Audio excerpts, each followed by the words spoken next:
the Gab by the Independent Press Award. I'm your hostess, Gabby Olczak. Joining us today is Erica Adams, author of New Moon's Family, a 2022 New York City Big Book Award distinguished favorite for children's educational and book cover design for picture books. Erica earned a bachelor's degree in English from the University of Minnesota. She's a storyteller, an author, and a radio host of The Tale Collector in Duluth, Minnesota. Congratulations, Erica, and welcome to the Gab. Yes, thank you very much. It's so nice to have you here. As I mentioned in my intro, you're not only an author, Erica, but also a storyteller. Tell us what inspired your love of writing, reading, and storytelling. Well, I think it began when I was actually very, very young. When I was about 16 months old, I was diagnosed with a condition called auditory processing disorder, which affects the way my brain takes in information.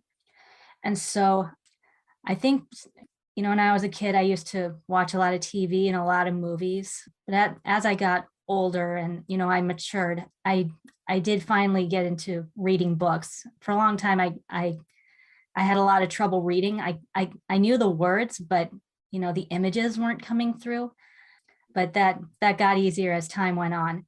And yeah, I think that really inspired my love of stories, partly because, that was how I got my information, but without all the, judgment that I got from real people, if that makes sense. Yes, it does. Books are definitely the best way to escape, if you will. Mm-hmm. And A New Moon actually isn't your first book, Erica. You wrote a YA chapter book, which I understand is semi-autobiographical. It's called Allie's Adventure on the Wonder. Tell us what inspired you to write that book.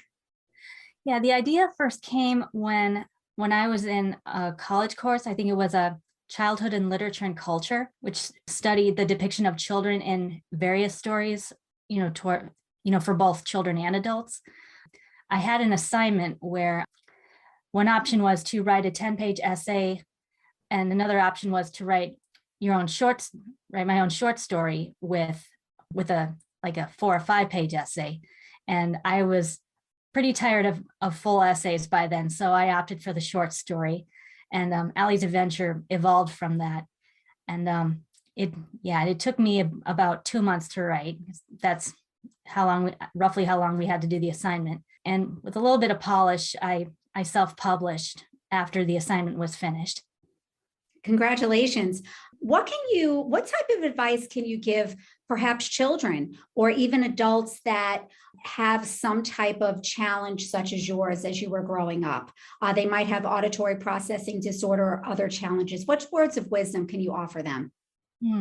Well, you didn't let writing stop you. It was definitely a challenge, and reading must have been a challenge, but now it's your life's work. So what would you offer advice to friends of ours that have challenges? Yeah, in spite of what I said before, really do try to, talk to people. Escape is fine, but don't let it, turn you into a hermit or anything. There are people, who can, who will be willing to listen, and who can try to help. So yeah, just, go out and have experiences, go out and talk to people. That's great advice. Well, I understand you spend an awful lot of time talking since you're the radio host of The Tale Collector. Erica, tell us what that's all about. Yeah. The Tale Collector is a 15-minute show that I produce once every 2 months. In it, I choose a story to highlight that I don't think gets a lot of attention, or that may be more obscure or older. I talk about books, movies, video games, music, TV shows, because I think, there are a multitude of different types of storytelling out there, just as much as there are many different stories out there, there are different types of storytelling. And they each have their own, strengths and abilities, not just books, of course. Of course. If I may, I'd like to quote something from your book, New Moons. If you always keep your family close to your heart, you'll never be apart. New Moon is not just a beautiful picture book, Erica. It's really gorgeous. It's about the phases of the moon, but it's much deeper than that. Tell us what inspired you to write New Moon. What was that all about? Well, the initial idea, just kind of popped into my head. I think I was on my way to college one day, and then, the idea just kept percolating in my head. And so I wrote my first draft during my lunch break one day. I heard about that. Yeah. That's pretty amazing. But let's not minimize the process, because we know that it's a struggle to write. How long I know you started it then and you wrote it, but really, how long did the whole process take? Right. Well, once I decided I actually wanted to publish it, the whole process took almost 2 years, I think, from the time that I really began, polishing it. And then when I hired Eric Soderstrom to illustrate it. Yeah. And then, finding Beavers Pond Press, who agreed to publish it, just, the various processes that went into it altogether, it took about 2 years. That it does. It takes quite a long time. So New Moon's Family, what inspired you to write it? Let's get back to that. What gave you the idea? I mean, did something just pop up in your mind in between classes? Yeah, kind of. It wasn't until, later that, I think I realized, what really inspired me to do it. I don't think I was thinking much of it at the time, but later on, I think it really hit me why it was so important. Yeah, I'm sure you've seen, I've dedicated it to my younger brother, Noah. He lives with my father and stepmother in Illinois. Once I finished it, I dedicated it to him because I don't get to see him that often. I think when I first wrote it, he was about 5 or so, but now he's in his early 20s as of right. And I've only seen him a couple of times during that period. Hence the beautiful line, if you always keep your family close to your heart, you'll never be apart. So what did your brother think about the book? What does he think about the book? Yeah, unfortunately, I wasn't there when he got it, but according to my father, he was very happy with that. I'm sure I'd be very moved if someone dedicated a book to me as well. So let's talk about your illustrator, Eric. It really is a beautifully illustrated book. Did you know Eric before you started working together? No, I didn't. I met him through a mutual friend of ours. Her name is Shelly. At the time, Shelly and I were part of a writers group that met in Two Harbors every month. And I was working on a different story involving dragons. And I was telling my group how I wanted to maybe try to look for an illustrator for that. And Shelly recommended Eric to me. I didn't know him at the time, but yeah, she took me to the local art gallery where she worked, and she showed me his work. And yeah, he does a lot of fantasy art, like dragons, among other things.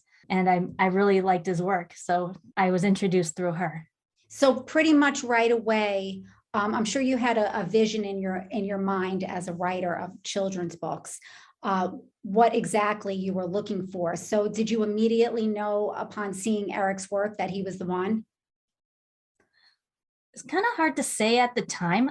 I mean, I had only seen, his, his fantasy work, it was more along the lines of like Lord of the Rings, fantasy type stuff. But yeah, I thought I would, talk to him and just, see what else he had done. And I think he had gotten a new computer and a new art program at the time. So he thought it was a good chance to kind of experiment with that. And I already had some initial designs, some of them were my own doodles and some of them were from my stepsister, who is kind of a really nice artist in her own right. So I gave him ideas on what I wanted, and then he did some experimentation on that until we hit on something we both like. So how much input did you have with Eric's work after you initially okayed what he was doing? Did you go back and forth a lot, or did you just give him the text and let him run with it?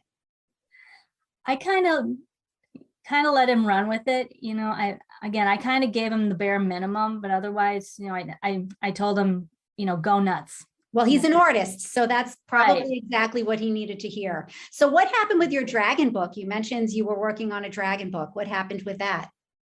That's kind of on the back burner for now.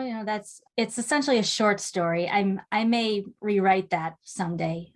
In hindsight, that's pretty rough. So I think I'm gonna take a break from that and then try to polish it up later. So that's on the back burner. Are you working on any other book projects now? Any ideas simmering?